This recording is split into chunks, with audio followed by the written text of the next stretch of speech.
The New York Rangers have been one of the more inconsistent teams in the league over their first 7 games, and now there are trade rumors concerning one of their best players. We've got that and a whole lot more coming up on today's Locked On NHL podcast.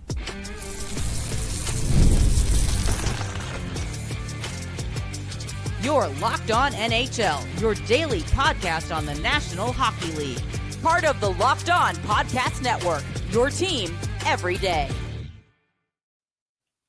Gil Martin here, and welcome everybody to the Monday edition of the Locked On NHL podcast, part of the Locked On Podcast Network, your team every day. I want to thank everyone who makes Locked On NHL your first listen every day. Don't forget to subscribe on YouTube or wherever you listen to podcasts so you never miss an episode. Today's episode is brought to you by FanDuel. Download the FanDuel app now by visiting FanDuel.com and win $300 in bonus bets if your first $5 bet wins. It is my pleasure to welcome back to the show the host of Locked On New York Rangers, John Chik. And John, what is going on with the Rangers this season? One game they look like world beaters, and the next game they look like they can't get out of their own way. What's been going on here? You know, I know there's this perception right now that the Rangers have been inconsistent to start the season.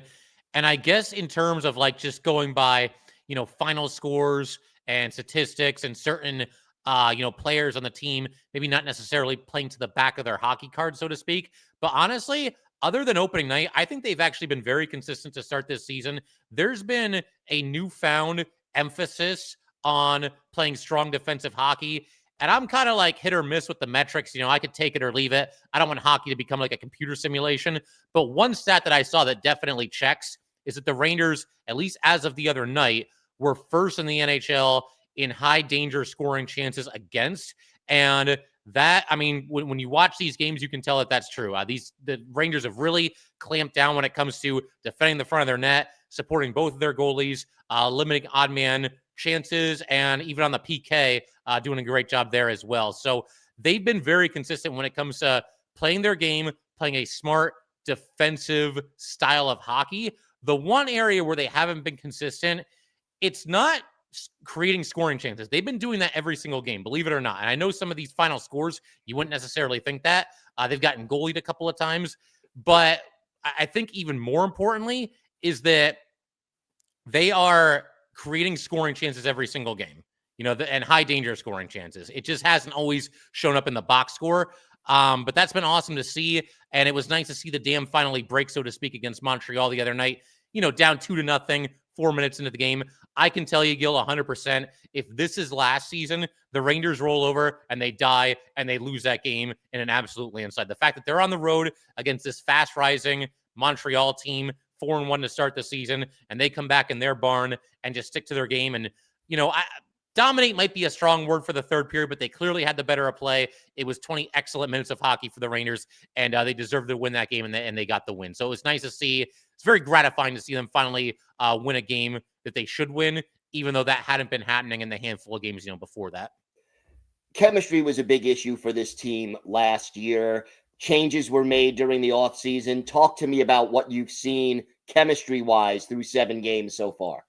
Yeah, it seems a lot better. To go back to the game last night, Rangers are down 2-1. They were chasing a goal for, a good chunk of this game, and Sam Carrick gets into a fight against Jack-Eye, and he's obviously a big dude, and we all thought it was going to be him against Rempe, and it ends up being him against Carrick instead, and Carrick hung in there really tough. I would call the fight overall, probably a draw. That really fired the Rangers up and got them going a little bit. It's just been nice to see more intensity, more fire out of some of these players. Even somebody like Mika Zibanejad. We're going back, quite a ways now to the first couple of games of the season. But there was a game where they scored shorthanded, a great feed by Sam Carrick to set it up.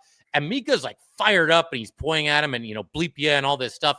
Dude, like I didn't see anything even resembling that from Mika Zibanejad for 82 games last season. So that's been cool to see. I think the choice of JT Miller to captain this team was the correct choice. It's not without risk because we know, for lack of a better term, he can be a little bit of a hothead. We've seen that at different stops throughout his NHL career. But, honestly, I said this on my show. You go 85 years with one Stanley Cup, I think it gets to a point where you want to roll the dice a little bit and you want to take a calculated risk. And for me, making JT Miller the captain was that. He plays the style of hockey, that north-south game, that physical game that the Rangers are chasing. My understanding is they're pretty near the top of the NHL right now in team hits, and it's been good, man. You had Vladislav Gavrikov. That was the big, free agent addition. He's really strengthened the Ranger blue line as well, and that group has held up very well, despite being, somewhat untested and kind of pieced together, over the last year or so. That it's been very solid so far. So what's going on now with the trade rumors concerning Artemi Panarin? Is there substance to this? And if so, why? I mean, you can kind of connect the dots and see why. He is in the last year of his contract, and my understanding is that the Rangers approached him about a possible contract extension, during the offseason here, but it doesn't sound like talks really went all that far. Maybe the Rangers want him to take a team-friendly deal, both in terms of years and dollars, and maybe Panarin wasn't so keen on doing that. Maybe Panarin just wants this year to play out and see how everything goes. In terms of trading him, though, I know it's the last year of his contract.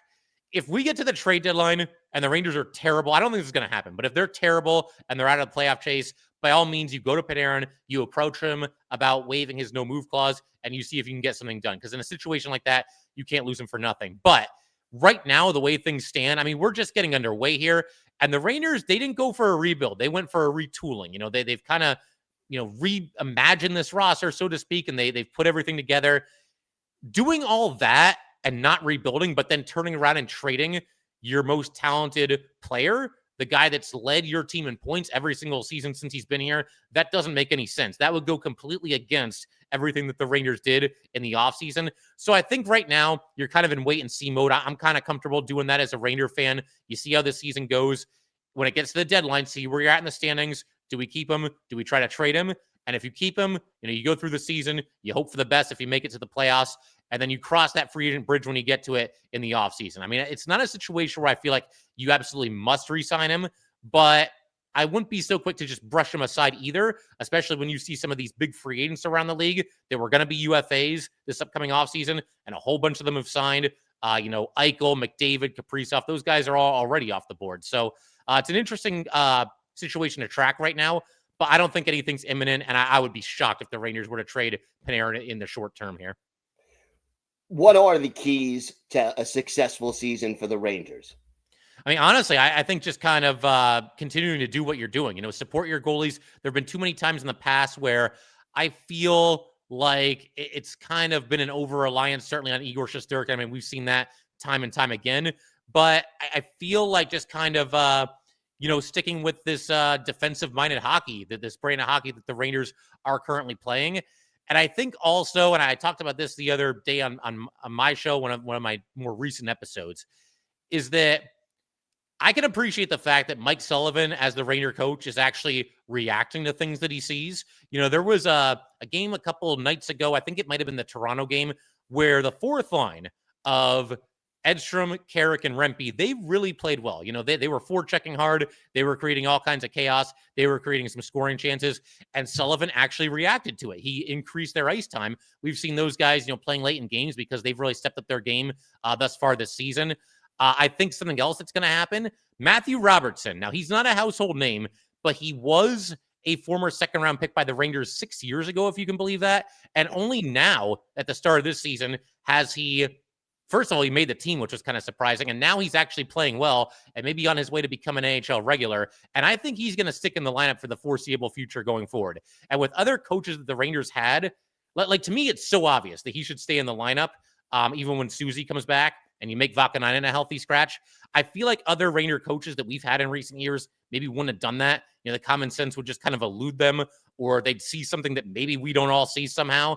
But I just like the way that things are kind of flowing right now, and everything the Rangers have done so far this season, whether it's focusing more on defense or whether it's time on the ice or line combinations or personnel decisions, it all makes sense, and sometimes it's the little things, especially after the kind of season that the Rangers had last year. This is very, very refreshing through 7 games so far this season. All right, so some early reasons for optimism. John, I know you'll have it covered every step of the way.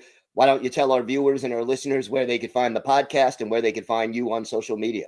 Yeah, wherever you're watching this or listening to this, you can find Locked On New York Rangers there. We're on YouTube. We're on every audio streaming platform that you can probably even think of. And as far as, me, you can find me on social media on Twitter at jchik17, at jchik17. So yeah, give us a follow and talk some hockey. It'll be fun. John, always a pleasure. Thank you. All right, thanks, Gil. Thanks for having me. Today's episode is brought to you by Monarch. Let's be honest, most of us can't even name all our financial accounts, let alone what they're worth. Between 401k, savings, and investments, it's easy to lose track, and that can mean leaving money on the table. That's why I started using Monarch, an all-in-one personal finance tool that brings your entire financial life together in one clean, easy-to-use interface on your laptop or your phone. I love the fact that if you and your significant other share accounts, Monarch can help you both stay on the same page. And Monarch's visual dashboards and smart tools make it so much easier to understand where my money's going and how to make it work harder for me. So don't let financial opportunities slip through the cracks. Use code LOCKEDONNHL at monarch.com for 50% off your first year. That's monarch.com. Code LOCKEDONNHL for half off your first year.